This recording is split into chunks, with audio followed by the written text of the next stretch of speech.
Have we got a new jingle and a new intro? How's that going to work? Got new No, music? no, we'll keep the jingle because that's branded now. Like that's part of the thing. But yeah, we'll see how we go. I'm sure that we will end up defaulting to a film conversation for an entire episode at some point this season. Okay. Welcome back to season 2 of Keeping on Track. It's been a long time since we last spoke to you. I'm Bradley Williams. And I'm Adam Heath. Is this actually season 2 or is it just a one-off? Is this the beginning?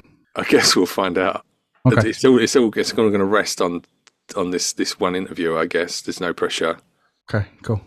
I guess we should recap what we did last season. So last season was mostly during COVID, and we predominantly spent a lot of our time talking about films, comparing films to different L&D topics, and managed to blag our way through that.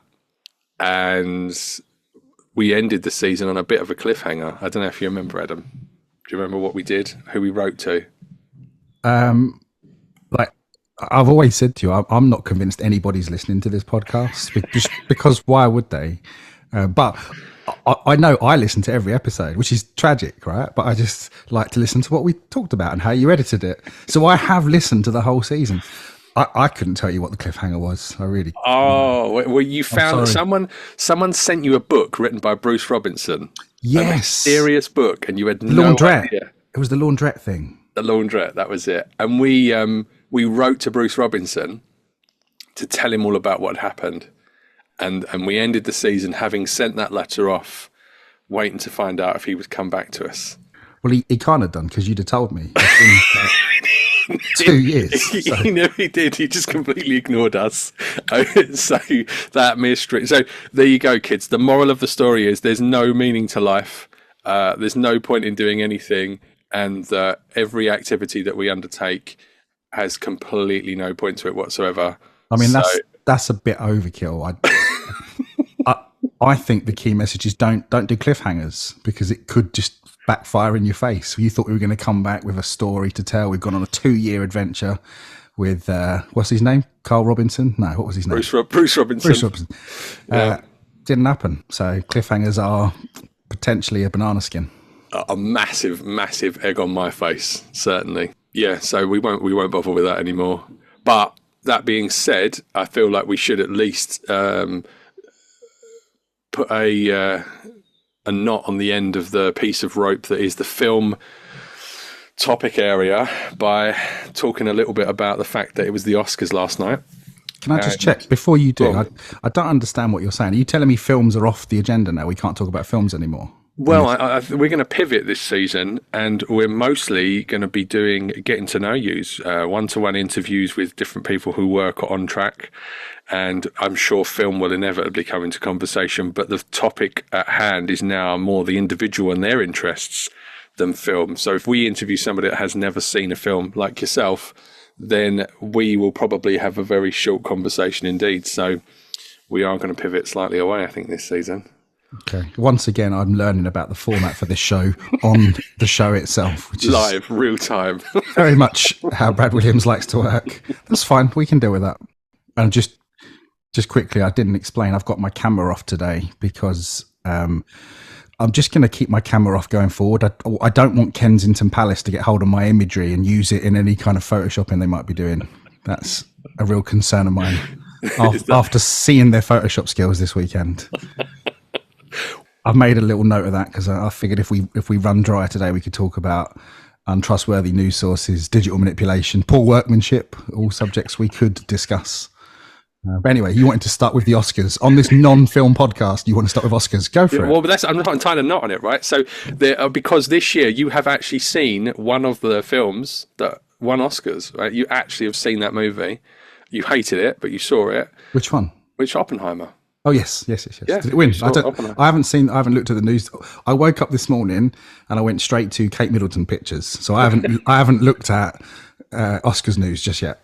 But I assume it would bag a couple. It won Best Film, Best Director, a couple of actor categories. There was cinematography, quite a few areas that it won in. So Oppenheimer did well at the Oscars, and I was quite pleased about that. But I just thought it was interesting that was the one film in the list I think you've seen.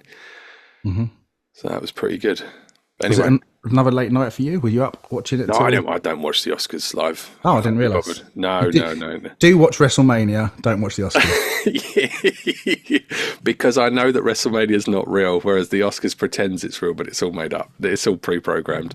Let's pretend that we're all shocked and surprised that that company didn't pay millions of dollars to let that film win an award. Like, yeah, okay, I don't believe it. Oh, more scandal! This could be the season of controversy and scandal and a conspiracy theory. That could be the season. That could be what we do. We could have a new jingle. Actually, you know what? That's going to be the thing. Every episode now, we're going to start with a conspiracy theory of the an episodic conspiracy theory, and then we'll just randomly move on. So, insert jingle here.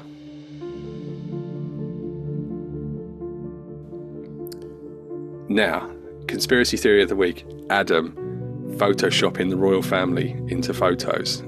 Give me your thoughts. I don't think On Track would want to publish this podcast if I gave you my thoughts fully and unfiltered. Like I said in the little note I made, we could talk about untrustworthy news sources. We could talk about digital manipulation and the good and the bad. I'm more interested in the poor workmanship. Like, if you're going to take that kind of approach, you're going to totally fabricate something. And I think it's 100% fabricated. I don't think there's almost anything real about that. Right. Which, at least do it right. I mean, it's so basic, some of the flaws. Because it started with one aspect of the picture that certainly I saw. I looked an hour later and people had isolated like 75 parts of the picture, which were very clearly photoshopped. And are we talking specifically about the one with Kate sort of sat in the middle and the kids are kind of around her in a triangular shape when she's got her arms around them? We're talking about that one, yeah? We are. Yeah. And by the way you're talking, I feel like you've not really engaged properly with the scandal, so you might need to do some... I mean, I was more entertained by the one in the tree. Like, that was the one that caught my attention because it was an odd thing to do. Just stick a family up a tree and take a picture. But yeah, I mean, go for it. Tell me a little bit more about your thoughts on this other one. What I mean, it's been pretty much totally discredited in the last 24 hours. There are many examples of poor photoshopping skill. The cuff on Charlotte's sleeve, you can see it's been cut and feathered badly. The skirt doesn't line up with her body. All three of the kids have got their fingers crossed in a slightly strange way. The sort of thing that AI sometimes does when you think, why has it put a limb in that kind of awkward position? The flooring doesn't match up. There's places where you can see the tiles have been photoshopped together. There's two tiles that wouldn't be it would be a repeating pattern, and it's just, you can tell it's been joined. The windowsill, just everything about the image. And if you haven't seen this bit, like, I totally forgive that you might not have seen it yet. It's been pulled by Reuters, by Associated Press. All of the major global media press agencies have retracted that image overnight, and I can't think of a time that's happened before. It's called a kill request. You put out a kill request to effectively pull that image, because all those agencies have got higher standards for what they'll accept, in terms of digital manipulation. They'll accept a tiny amount of digital manipulation to remove dust on a sensor or something like that. But this is simply discredited so far that they won't put their name to it. And so they're asking all the agencies, all the different places have been published, to pull it back. And Kensington Palace still won't comment. They were approached for comment by the BBC and refused to comment. So we'd love to know why you're photoshopping that image from 10 different pieces or more. I just don't get it. I don't understand. Interesting. Well, there's Adam's conspiracy theory of the episode. I haven't actually told you what the conspiracy theory is, but like I said, they're all pretty morbid, dark, Well, let's not go down that road. All we can say is that we hope that the Princess of Wales is in good health, and if she isn't, that she recovers soon, and that her family are happy and healthy, and that they enjoyed their Mother's Day. That's all we're going to say on the matter, right? We'll leave it at that. Anyway, speaking of conspiracy theorists, Jackie Chaplin is our guest this week. Jackie is our head of finance. I've known her since I joined the organisation. She is a absolute wonder of a human being. She rules with an iron fist, and she cuddles a little bit too tightly to the point where you think one of your eyeballs might pop out. Jackie, welcome to the podcast. It's lovely to have you. Hello, Brad. Lovely description of myself. Thank you. So, Jackie, while we're quickly on conspiracy theories, ghosts, yes or no? No, No, not at all. no, Never in a million years. no. Don't believe in ghosts. Cool. So then, quick theoretical situation. If you stayed in a house that was dishevelled and someone told you that a ghost haunted that house and was in the room that you were sleeping in no way, shape or form, would you lose a night's sleep? No. Fantastic. Well done, Jackie. Would you, Brad? No, I wouldn't. Have you? Well, I would, but not because I think there's ghosts in the room. Probably just because my imagination would do a lot worse than any sense of believing in ghosts. Yeah, I don't believe in ghosts, but I've not. If someone actually told me a room was haunted, probably wouldn't choose to stay in it. But if I had to, would probably still get sleep within 5 minutes. That's like generally how my sleeping pattern does go. I don't have any trouble sleeping generally. So tell us a little bit about yourself, Jackie. Where did you grow up? I was born in Luton. Mm-hmm. I then moved to Harlow in Essex when I was 2 years old. Okay. And that's where I still live. Any brothers and sisters? I've got 5 brothers and sisters. Blended family. 2 families put together from a very young age. I'm the second youngest. We all lived in Harlow, a bit like the Waltons, in a house. Did you just compare your family to the Waltons? It was a bit like that. It was a bit like that. Brad, I've not seen the Waltons. Is that one of the singing families, or what are the Waltons? Just let me know. I don't know. I think there was just a lot of them all lived in one house. Ah, okay. Yeah, it was that kind of. It was the same. Was it the same period as the family?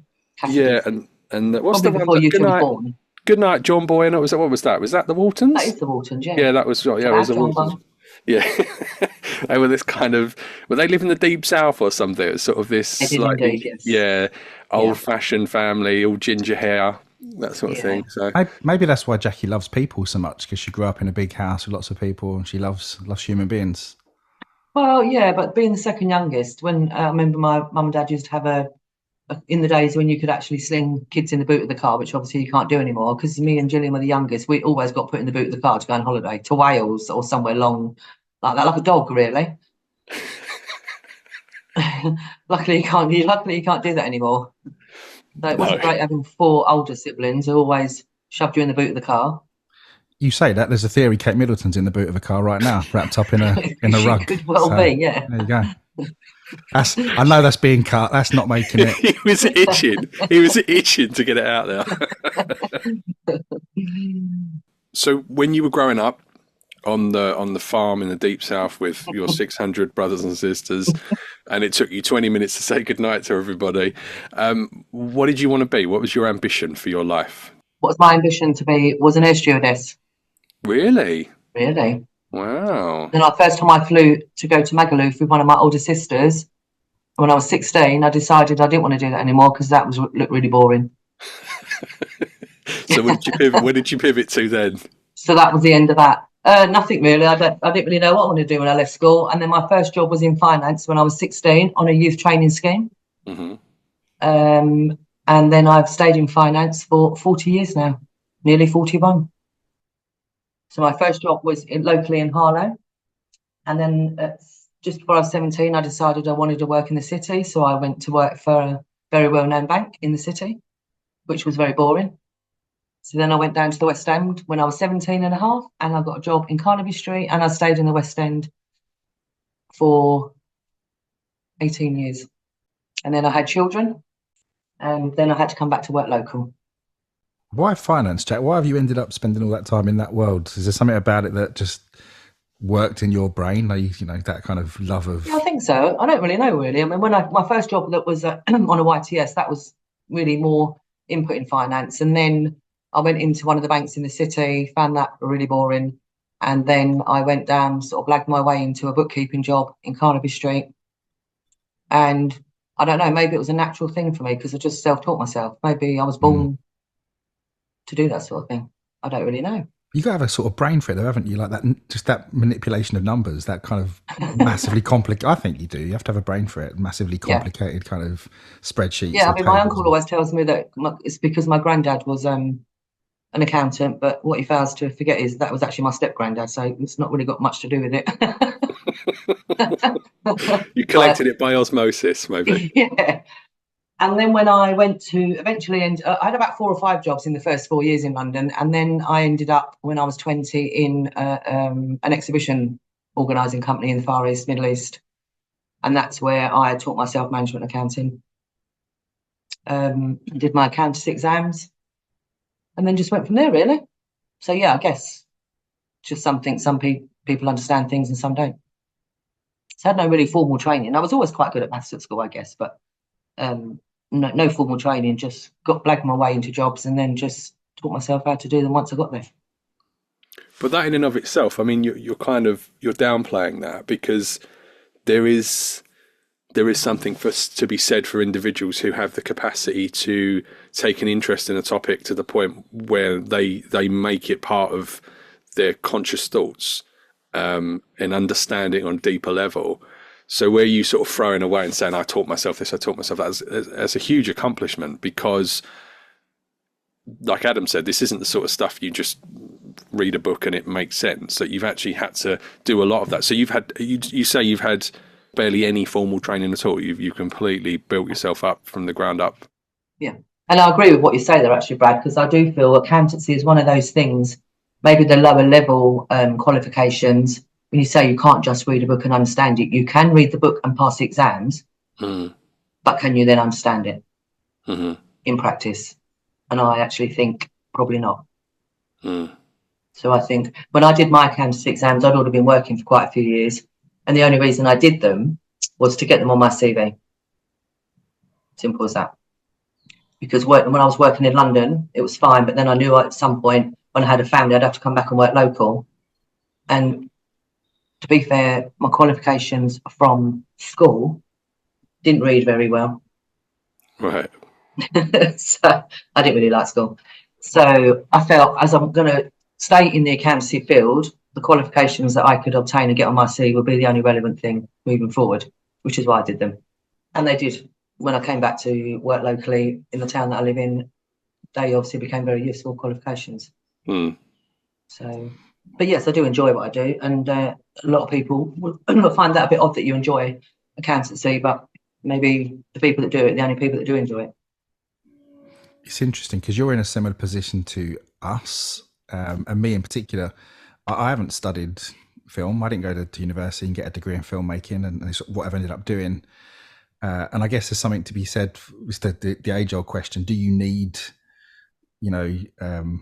education? Do you need qualifications in your field, or can you just go out and learn a trade? And the answer seems to be you can. Of course, you can. I don't know. I think I'd have been in a different place if I'd learned filmmaking. I think it would have changed how I approached making videos if I was taught the structured way. And maybe the same for you. If you'd gone and spent 4 years at university doing accounting degrees, it would have restricted how you kind of think about those things. It would have given you a set of tools that aren't your own set of tools. This way you've gone out, like you said, and learnt it and made the mistakes probably to kind of have your own education in this rather than reading it out of a book and never actually understanding how it works in the real world. Yeah, I think when I left school, you could literally walk out the door and you could go up to London and you could walk into an agency and you could come home and you'd have got a job that day. Wow. That's obviously different now for youngsters now. And I think anyone that with a finance degree would always have the heads up on someone that hasn't got that finance degree going for probably higher level roles. But I never particularly wanted to work at that really, really top high level. So I was quite happy staying at the level I was. In actual fact, when I had my twins, I actually dropped down a level to come back to a local job. So I didn't put too much pressure. And then once they were a bit older, worked my way back up again.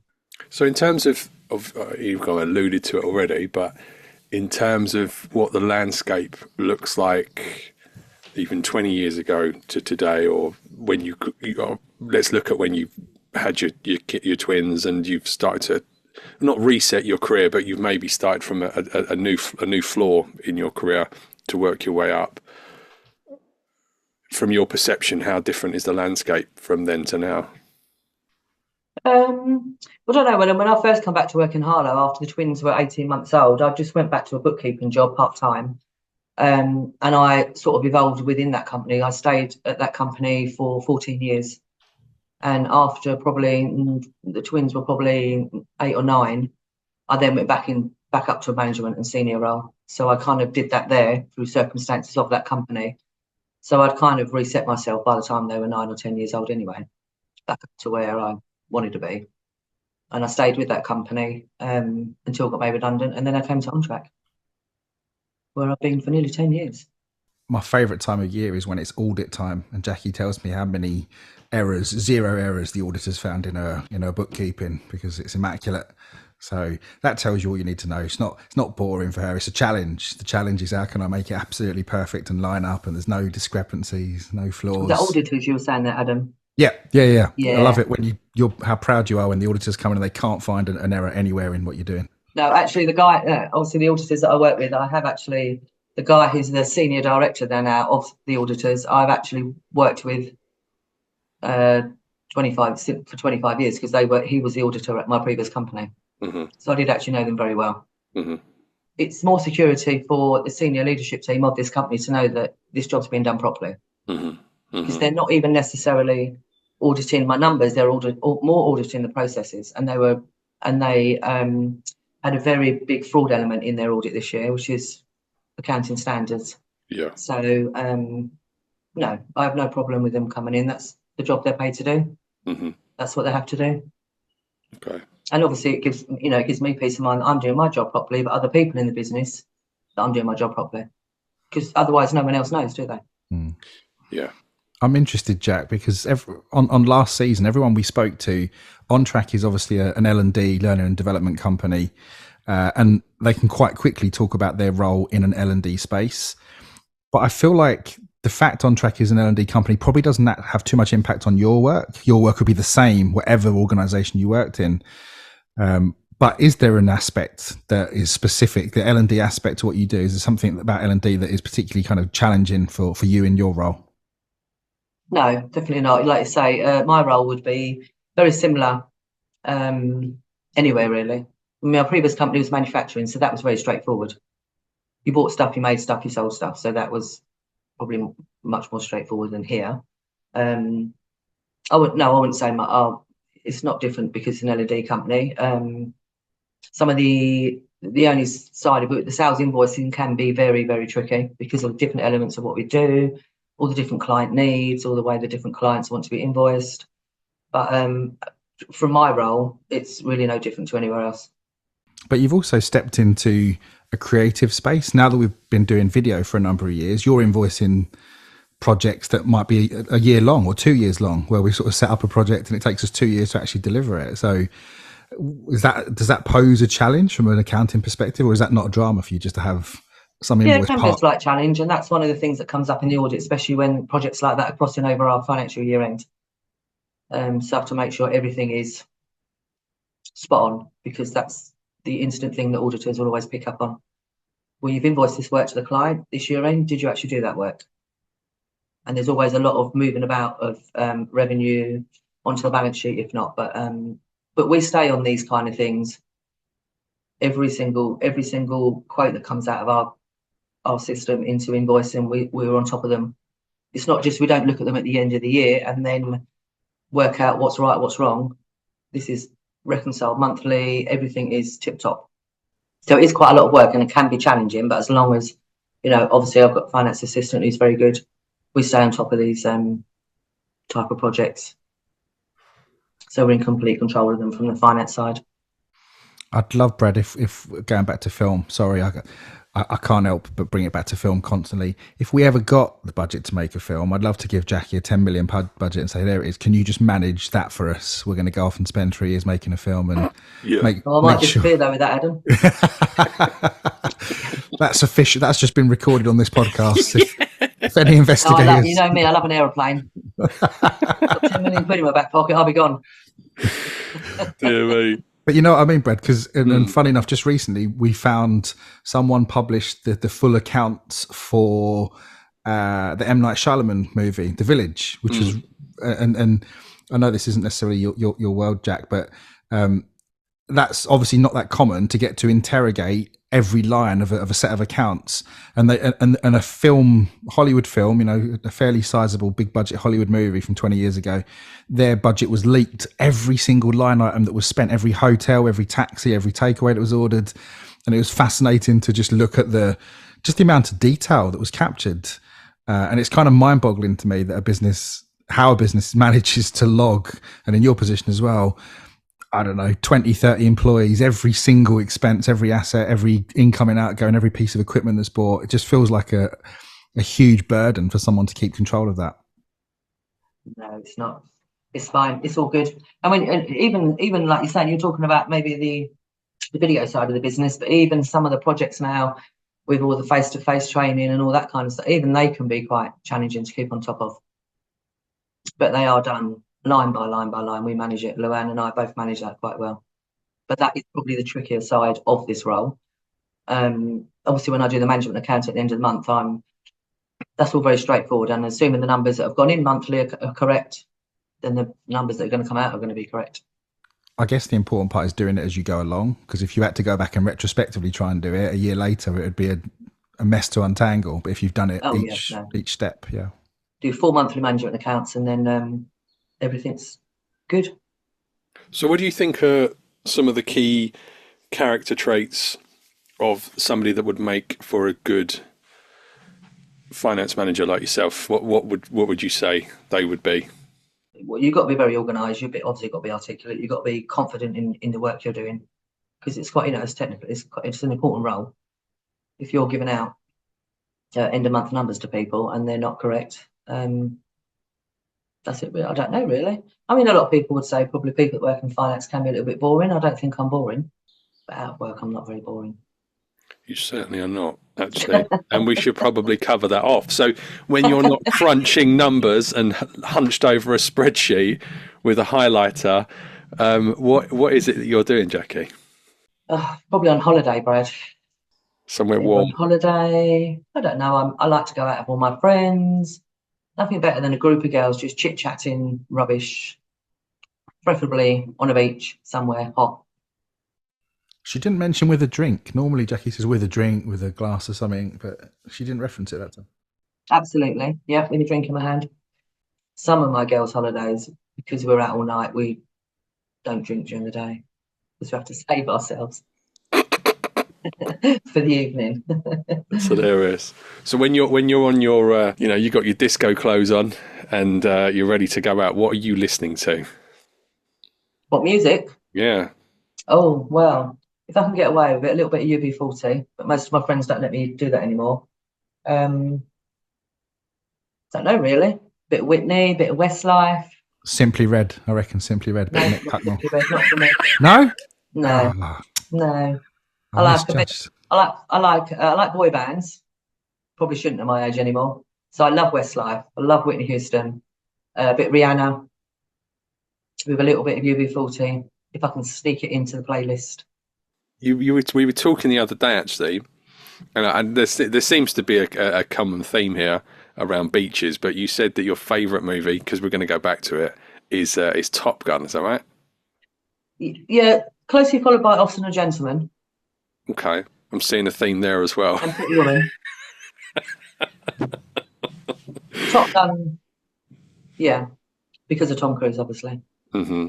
Actually, I'm going to add to Top Gun. I'm going to add Rain Man as well. Okay. So, but obviously, yeah, that's obviously geared around obviously the actors that are in both those films. Yeah. So your double bill would either be a Tom Cruise two-header or a Richard Gere Absolutely matinee. Okay. Yeah. Nice. Definitely. Nice. So Adam watched Top Gun 2 when it came out at the cinema, and I think that was the first time he'd seen either of the Top Guns. Now, Ad, have you gone back and subsequently watched the first one, or have you still only seen the second? I've only seen the second film. I haven't watched the first Top Gun. Top Gun Maverick. Jackie, in your opinion, is that a crime, or are you quite comfortable with that decision that Adam's made there? What, that he watched the second and doesn't want to watch the first? Yeah. I think the second film was probably better, actually. Do you reckon? Yeah. Fair In enough. actual fact, my husband actually liked the second. He liked the flying scenes in it, so he wasn't overly keen on the first. I do freeze frame it sometimes, probably why. But he liked the second film. But I think I saw Top Gun at the cinema when it first came out about 8 times. So you've liked Tom for some time then? Yeah. Yeah. I actually have a picture of him on my desk, and that is an actual photo of him at the premiere of Rain Man. She does, and I can attest to that because I've seen Jackie's Tom Cruise photo collection. My friend took me for one of the press officers in Spain. Nice. Well, you're certainly achieving what you wanted, Brad, with the podcast, getting to know Jackie. We've got a picture of her desk now. It's covered in Tom Cruise photos. Out on the booze with the girls in Marbella or somewhere, Magaluf. Marbella, no, Benidorm. Sorry, Benidorm. Sorry. It's not Marbella. You're definitely getting the wrong person there. and also don't mess with her numbers. Just leave her spreadsheets alone. That's it. That's Jackie. That's the picture. Yeah, that is it. Well, see, I mean, people here joke about how many holidays I've had, and there is a reason for that. That has only been the last few years. Obviously, I've always worked really hard, and then I had the twins, which I then also worked while they were growing up, and ferried them around to dancing, to football, everywhere. So I feel now I've got a little bit older, they're a little bit more offhand, although they still live at home. You work hard all week, you work hard week after week after week, and that doesn't stop when you get home. And also at the weekends, because I'm also semi-caring now for an elderly uncle who's lovely, and it's not particularly, it can be a little bit challenging. I absolutely don't mind doing it. And he's lovely. But sometimes preferably every 6 weeks, but maybe every 8 weeks, you just need to take yourself away from everything. So you can reboot. It's actually one of the girls just this morning said to me, "Did you have a nice weekend?" I said, "I did, but I felt like yesterday was a real roller coaster.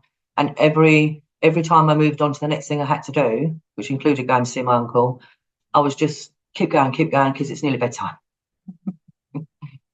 So sometimes that's what my life is like, and then sometimes you just have to move away, and that involves getting on an aeroplane from Stansted Airport. So be it. But you're really good at that. Like you just said, like you can see and you've got a plan for the work you're doing, and then a chance to recharge, take a break. Others aren't so good, and perhaps we would be if we made that kind of effort to give ourselves the time we need to recharge and reset and refresh. Yeah, you do need to. I think you definitely need to. Well, I've got 5 holidays booked this year, so quite clearly I'm already on track. We need to be more like Jackie, Brad. We need to get those holidays booked in. Not me and you together, I don't mean. Just why not? Although we could go away somewhere. We could do it. Yeah, no, I did my first girls' holiday was actually 10 years ago. So 20 years ago. So they were only that was only for a few days in Barcelona. And then I did the same, probably 10 years ago, I started going away regularly, but only for 4 or 5 nights. Because sometimes you do need that. Because especially my son, he was involved in a lot of football. So there was a lot of football training, and some of it was, the Ipswich training was after a day at work, and then a 5.5-hour round trip when you've already done a whole day's work. Get home at 10 o'clock at night. So he did a lot of football training. My daughter did a lot of dancing. So he was literally walking in from work, putting the ironing board up with your coat on still, doing the ironing, putting the ironing board down, and then going out again. Obviously my husband did quite a bit of it, but he was in the fire service at the time, so he worked shifts, so it did fall a lot more on me. And it was just a constant for 10 years, just constantly working out with the kids. And now they're older now, 25. They're I wouldn't say they're not still challenging, but at least they can be left to their own devices. Yeah. And I know for a fact that you've got a really good relationship with your kids. And I think that that's one of the most important parts of being a parent is that if you're gonna go to the lengths of have a child and all of the impact that has on your life, there has to be a place and a moment in time when you realise that the energies that you've put in, the time you've taken, the love that you've shown, comes to some sort of fruition. And the fact that you've got 2 kids that call you a lot, right? I don't spend an awful lot of time in your presence, but I can guarantee any time I'm with you, you'll get at least one phone call from each of your kids. And I think that just shows that they love you and that you care for them and that you've got a great relationship with them and a really nice rapport. So from an external perspective, at least, I can see that the efforts that you've put in, the sacrifices that you've made over those years is definitely paid off. So well done you, I think. Hashtag parenting goals, Brad. That's your ambition. To Yeah. I realise, Brad, as well. On Track is kind of like another of Jackie's kids in a later life, because she has to treat On Track like a kid, right? It's tough love sometimes with people to keep them in line and make sure they're doing the right things, and some of the things we don't want to do, we have to do. You know, the accounts rely on it. We not sexy, not fun, but we've got to do this work to make sure it all lines up at the end. Yes. And nothing feels better than a pat on the head from Jackie to say, "Good job, well done. Have a cookie." Have I ever done that to you, Brad? You've never offered me a cookie. I can't reach you. Too tall. I think you have literally patted me on the head once. I'm sure you did at one point, patted me on the head. Yeah, it was great. It was great fun. So, Jackie, in terms of people that might be listening to this, other than me and Adam and my mum, what would be something you'd say to somebody of, if you want to get in my good books, if you want to make me happy, if you want to get a good response from me and make my life easier, what's the sort of one thing or a small group of things that you'd ask people to do when engaging with someone in your position, in your role? Do you mean accountants generally, Brad? Like, if you're dealing with your accountant, how should you Just make sure the numbers you put in are right. You put the correct numbers in and I'll get the correct numbers out. It's quite simple. Easy as that. Easy as that. But to Adam's point, if I was dealing with accountants in general, then do you think that holds, or is there anything else you think? Oh, accountants in general. So try and be organised. The thing is, a lot of people, if they're not so much in a business, but like if a self-employed person was giving you, they would just give you like this folder with a load of paperwork in it and leave you to sort it all out. Be honest and be organised. But I love Jackie's black and white approach to these things. No more complex, no more frivolous. It's as simple as honest, get it organised, and then come see me. So if you were giving advice to somebody who was considering a career in accountancy in any description, in any form, knowing what you know now, having the experience that you have and seeing the things that you see, you've obviously talked about the skills that someone potentially would need to possess. But have you got any nuggets of wisdom or any advice that you'd give anybody? Well, for me, I've worked in finance all my life, but I've always worked for quite interesting companies. I would never have gone into work in like I said, when I was 16, I worked with one of the big high street banks in Liverpool Street, and after 3 months realised that was not for me. I then went from there to a piano shop in Bond Street, in New Bond Street, Chapels of Bond Street, piano shop. So I worked in the cash office, I worked bookkeeping, but then also got to meet lots of people that come in to buy pianos, Lindsay DePaul, Bruce Forsyth, Reg Varney. So that was quite an interesting job, but, still in finance, but within an interesting company. And then I just moved around, but I always stayed within companies that did something quite exciting rather than just finance. Even though I worked in finance, the company, when I actually went for an interview a long time ago now, I didn't actually get the job because I went in a suit, and I should have gone in ripped jeans because it was actually a job for the manager of Bros when they was at their height of their career. That would have been a great job. So I always did finance, but within companies that did quite interesting things. So I would definitely say that, because every company, whatever they do, will always need finance people. So do your boring finance role, but do it in a really interesting company. So what you're saying is essentially find something interesting about the place that you work. Yeah. Because that will make what you're doing feel more meaningful. Yeah. What I'm taking from this is that you sold Bruce Forsyth for piano and that you nearly managed Bros. Those are the two things I'm taking out of this today. Yeah. But it's funny actually, because when I worked at the piano shop, so I was 18.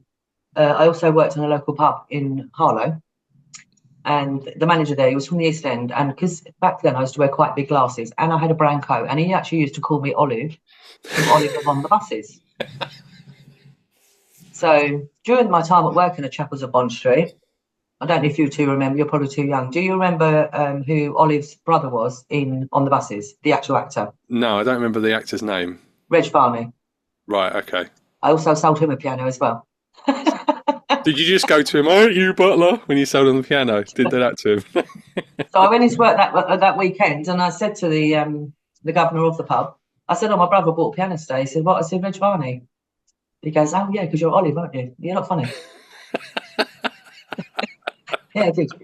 So we saw lots of yeah, it was very interesting. That was a great job there, working there. But Do you know what I take away from that, Brad, is the power of the choices that you can make. So, and I love that, right? You make the choice to work in finance. You have a calling or a passion or, something you're good at. But you can still make choices. And Jackie made the choices to go to certain kinds of places that were engaging, interesting, fun. I know it doesn't always work out like that because we don't get every job we want, but I like that thinking that it's not simply I work in finance and therefore I am condemned to this kind of job. No, not at all. There are choices you can make about the organisations you apply for that kind of give you something extra. Yeah, no, everywhere I've worked, I've always quite liked. The job in London I went back to after having the twins, but it wasn't logistically viable for my family, so then I had to leave. And I'd always worked in London since I was 16, so to then come back to work 5 minutes down from where I live when I was 32 was quite a shock, actually. Thank you, Jackie, for bearing some of your soul to us today. It's been lovely to get to know you a little bit more, even for those of us that know you reasonably well. But I don't think I could let you go without asking you a couple of random questions first. If someone were to put a hot dog in a bun, does that just make it a sandwich? No, makes it a hot dog still. So it's a double. Hot dog comes in a roll, right? I thought we were going to try and grow our listenership this season, but maybe not. Maybe we're happy that no one will be bothering. Well, we'll cut that one. Oh, we won't. We'll see. No, keep it in. Let's leave it in. Do you think fish ever thirst for water? Have you got any other questions, Brad? Have you got one? Have you got one? No, I'm just thinking this section might not make it into the final. It's not going to make it. It's crashing and burning terribly. We'll just go back to what's your favourite movie and that kind of stuff. Yeah. The easy stuff. Okay, let's redo this. Right. Jackie? Yes? We just tried to do some random questions rounds and that failed miserably. So we'll have cut that from this podcast. Okay. We might not, because sometimes we leave the funny stuff in when it's going on. We'll put the jingle back in. In actual fact, we'll flash to what we started and then we'll just come back to this and we'll pick this up.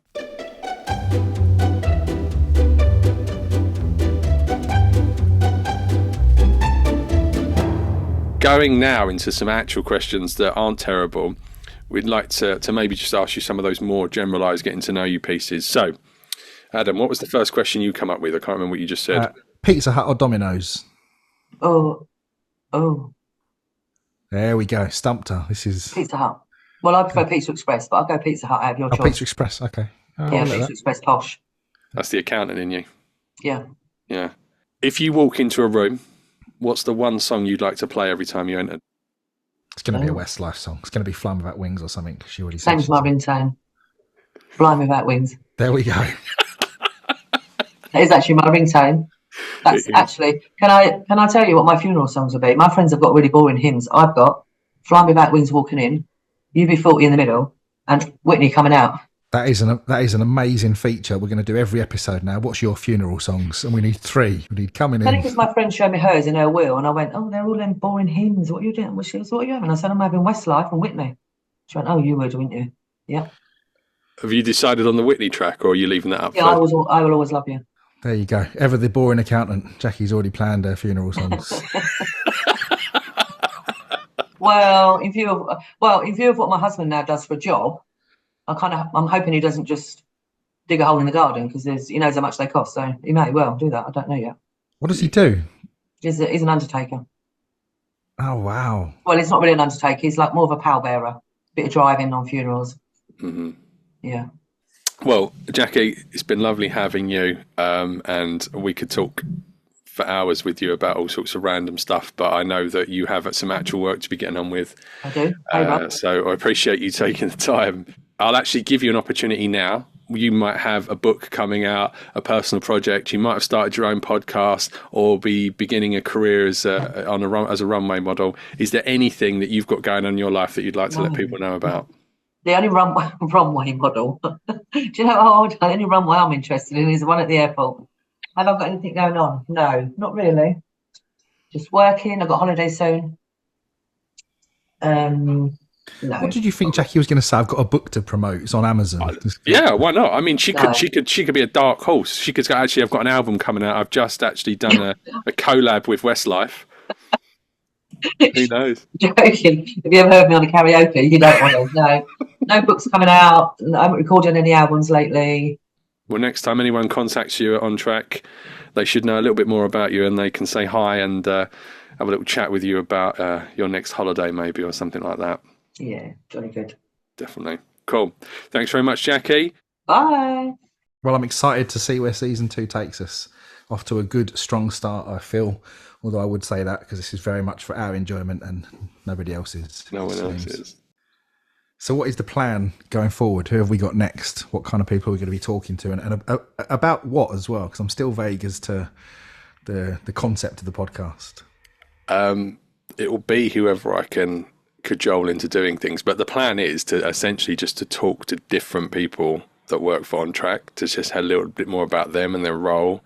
And so you can kind of get a more holistic picture of the individuals that make up this organisation, and just give them an opportunity to get themselves out there and introduce themselves to the world a little bit more. So in terms of lessons learned from season 1, not a lot's changed. You're just winging it week to week, basically. Is that what I'm hearing? I mean, why change the habit of a lifetime, right? Yeah. Okay. All right. That's fair. Let's see. Do we get? I asked last season. Do we get viewership figures? Do we get some numbers? Do we know any people are listening? Because I'd like to know if I'm going to commit to. Am I committing to this, or was this a one-off? I think. I mean, there's like a subreddit forum, fan group for you. I'm sure, and if there isn't, there'll be one by the time the next episode comes around. But I'm on the line, am I, for more episodes? Or I think so. Yeah, I mean, it's like you can't have Rainbow without Zippy. Or Bungle. Exactly. But, I mean, actually, probably you're more like George sometimes. So I guess there's this thing of like, we'll kind of oscillate between one of us is Zippy and one of us is George or Bungle. We probably need a third, so we can have a Zippy, George and Bungle. But then you have to worry about, what was the other guy? What's the guy called? Was it Matthew or was that Sooty? I can't remember now. That's Sooty, Matthew Corbett. What was the name of the guy that was with? I know it, but I'm not going to tell you because I think it's a disgrace you don't remember. I'm going to have to look him up now. Hang on. Well, that doesn't really work. Talk about cheating straight. Oh, well, I'm not going to remember it. All I can remember is Rod, Jane, and Freddie. That's all that's sticking in my head. As if you can remember their names and you can't remember Jeffrey's name. Jeffrey, that was it. Was it Jeffrey, or have I got that wrong? Yeah, Jeffrey Hayes. Oh, so we're saying we're some combination of Zippy, George, and a Bungle each week. And a Bungle, and probably a Jeffrey. So I guess we're going to have to either make this a quartet, or we just have to lose the rainbow analogy. No, I'm happy with. Well, we'll see how we go. We could just pivot to Sooty because we've got. I know, because then you still end up with the quartet because you've got Sooty, Sweep, Sue, and then Cousin Scampy. We'll stick with Rainbow for now. See how we go. Okay, we'll stick with Rainbow. So, by the way, I just need to say I'm so excited to hear this edited because there's about 5 tracks you could be going out on. You could be going out on the Rainbow theme tune. You could be going on Top Gun, Brucey, something from Bruce Forsyth's career. I can't wait to tell what you're going. I can't wait to hear what you're going to use. To go with it all in. I mean, I'm just going to throw this out there as a last thing because I did love this show as well. Raggy Dolls. I had that growing up, so we might just end up with a Raggy Dolls theme. While we're talking about Raggy Dolls, I just looked up the cast of Raggy Dolls. Vincent Price, Terry Jones, Jim Cummings, Nancy Cartwright, Jane Horrocks. There's some big names in that show. That sounds like when someone makes up a fake Wikipedia page. That Isn't it? It is. And it was literally just a TV show about a load of dolls that got chucked in the reject bin. Again, taking us back to where we started, we were talking about untrustworthy sources. I would suggest that could have been manipulated, that page. So I find it difficult to believe that Nancy Cartwright was the one that I thought, really? That seems... Bart Simpson, yeah. Yeah, beneath Nancy. But it's weird because if you go into IMDb, the cast, there's only one person. Neil Innes as a narrator. Well, it's an interesting question then. So what is the authority on this kind of subject? Where do you say that's the place I trust? And it is, we're laughing about it. It is genuinely... interesting with what's going on with Kensington Palace and the royal family. What do you trust? Do you trust their source that's putting it out? Do you trust AP? Do you trust Reuters? What organisation? Where do you pick and choose who your trusted sources of information are. And likewise for Raggy Dolls, we need to know who was actually in Raggy Dolls. Who do we trust? Who can we trust for that information? If you are listening to this and you are an authority on the cast of Raggy Dolls, please do get in touch and let us know whether the names of Vincent Price, Terry Jones, Jim Cummings, Nancy Cartwright and Jane Horrocks are indeed connected to that show. Do you know what I'd say, actually? Given that season 1 had our failed correspondence, I know Terry Jones has passed. Is there another Python we could write to and try and validate? Could you just validate for us that Terry Jones did voices for Raggy Dolls? Do you think they'd answer? Would Palin come back to us? I think he'll probably think, who the hell are you guys? And ignore us. I can't see him taking the time to reply to us. That's a shame. All right. We'll find someone else to harass this season then with letters and emails. See if we can get a response. Who made it? It was an ITV show, wasn't it? Who made it, though? Oh, I don't know. We'll find out. Someone somewhere might let us know. The level of indulgence in this is unreal. I love it. Okay. Fair enough. Is a ragdoll when someone ragdolls? Is that when the body's all limp and lifeless? That's it. And maybe not alive anymore. There's our cliffhanger. We'll see you next week for episode 2. Raggy dolls are happy just to be raggy dolls.